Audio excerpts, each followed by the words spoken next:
How's it going, everybody? JP McDaniel once again bringing you the latest NOS Performance Pro Tip. As usual, we have some fantastic Pro Starcraft gameplay for you, so let's just get into it. Today we're going to take a look at Sase's best matchup PvT in a game versus Pult. In this build, Sase constantly micromanages his economy to prepare for a very quick and very specific attack that'll strike his opponent at a very vulnerable time. Let's go ahead and get into it. This build is designed to stop Terran players who go for a 1-Rax expand. It is one of the most common builds in the upper tiers of the game as a Terran in this matchup, but at lower levels, players have a hard time managing the economy like you do at higher levels.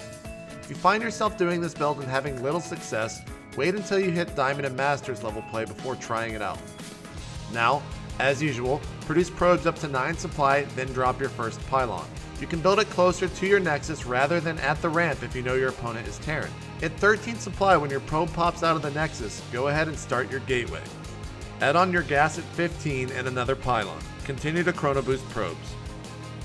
When your assimilator finishes, keep only one probe on it. And with that probe, build your cybernetics core and another assimilator at 20 supply. Add on a second probe at 21 supply around the 3-minute 5-second mark.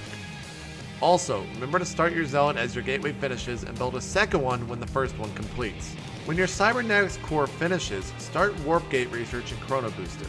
Send your zealot across the map to see what your opponent is up to, and if you see the bunker almost complete, don't engage and fall back.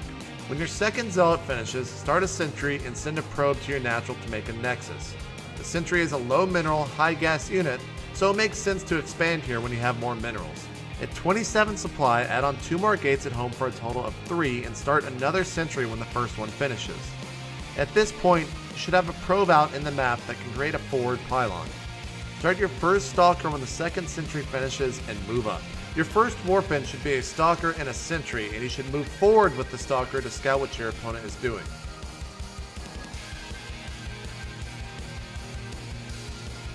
Back at the pylon, warp in another zealot, and back at home, make sure you're mining from your new expansion. 3 more stalkers should be warped in for the push.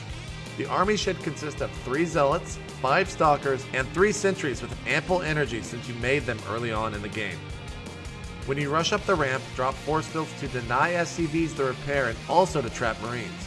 Make sure to micro back with your sentries and let stalkers take the damage after the zealots fall. Also, make sure they're constantly dealing damage. If it works out, you should be able to break your opponent's natural and take the game.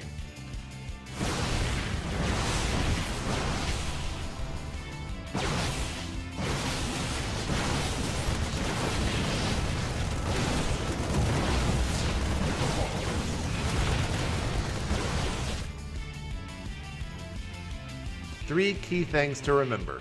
Number 1, try to be as precise as possible with your probes when it comes to mining gas. This build is incredibly timed out to have the right amount of minerals and gas when you need it. Number 2, don't use this build if your opponent is going for a 1-base style play. It will simply get slaughtered.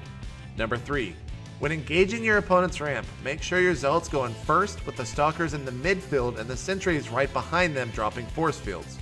Once the zealots die, and they will, you need to make sure your sentries stay away for as long as possible so your stalkers can do the damage as well as take it. For more NOS performance videos, go to MajorLeagueGaming.com/NOS.